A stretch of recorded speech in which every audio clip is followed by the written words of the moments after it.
karena nggak mau ikut latihan senjata dan nggak mau perang.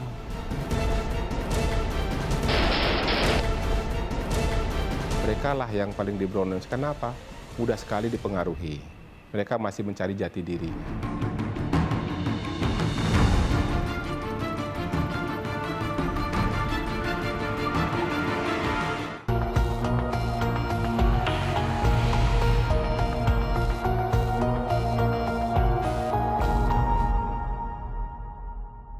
Anak muda kini disinyalir menjadi sasaran empuk para penyebar aliran radikal.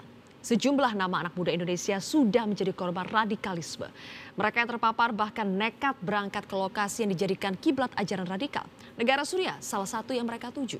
Meski tidak sedikit dari mereka yang akhirnya menyesal dan memilih kembali ke tanah air. Alasannya beragam, namun beberapa mengaku tertipu dengan propaganda yang mereka dapatkan dari internet. Bagaimanakah anak muda Indonesia bisa terjebak paham radikal? Inilah News Story Inside.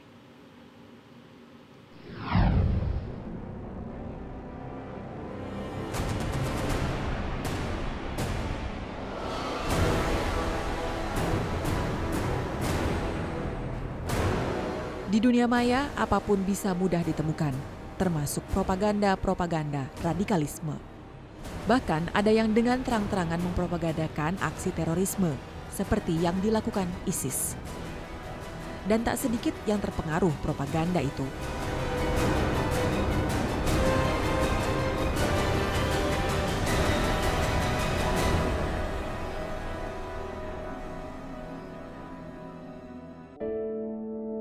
Satu keluarga besar asal Indonesia termakan propaganda ISIS di dunia maya.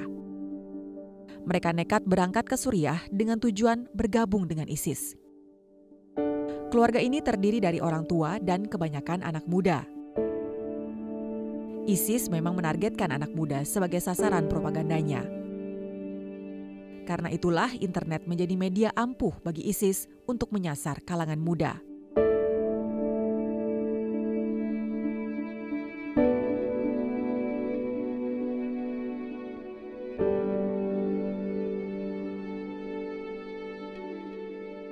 Dalam wawancara dengan media asing di perbatasan Suriah dan Irak, salah satu anak muda dari keluarga yang terperdaya propaganda ISIS bercerita soal keikutsertaannya dalam ISIS.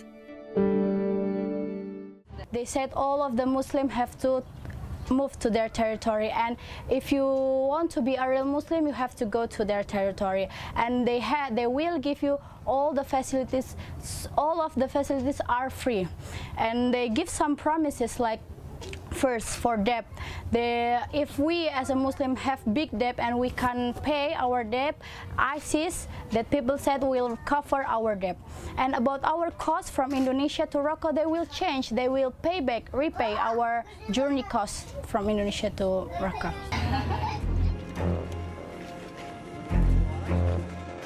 Nur beserta belasan anggota keluarganya seakan terbius janji manis ISIS lewat internet. Setelah 1 tahun 10 bulan berada di Suriah, keluarga besar ini akhirnya diselamatkan dan dideportasi ke Indonesia.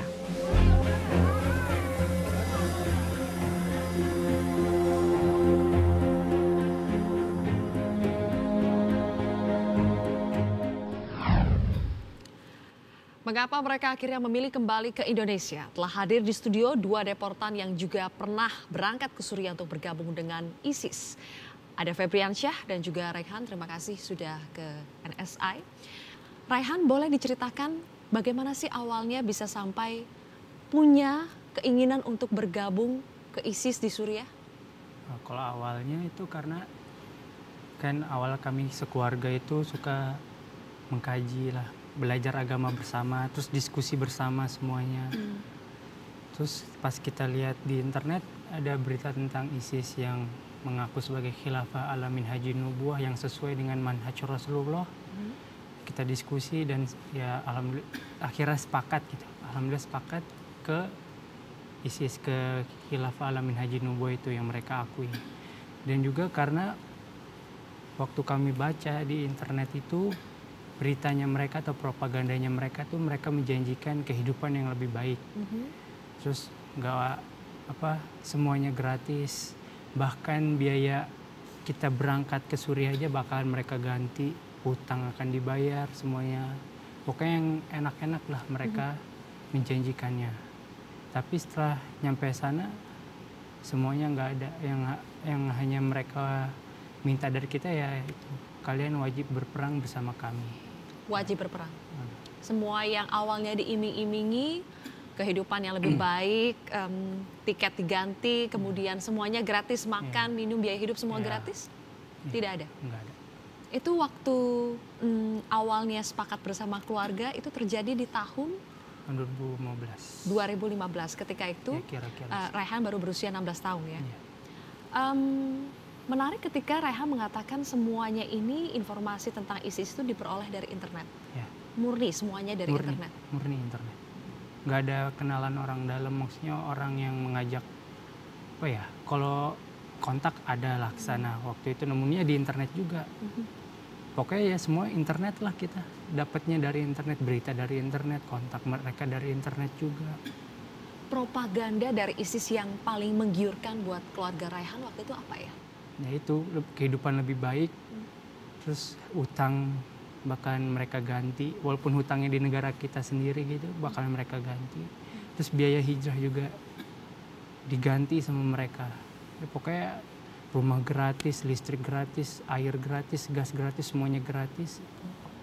Tapi ketika kamu baca informasi itu di internet, ada tidak yang menyebutkan juga apa yang harus kalian lakukan ketika sudah sampai di sana dan ketika kalian bergabung dengan ISIS, apa yang harus kalian lakukan? Terserah, pokoknya mereka ada beritanya bilang kalian ke sana ya, berhijrah aja udah insya Allah masuk surga kata mereka, apalagi berperang, tapi tidak diwajibkan sama mereka. Yang mau perang silakan, yang mau nggak mau ngapa-ngapain juga nggak apa-apa kata mereka sih begitu, tapi nyatanya enggak.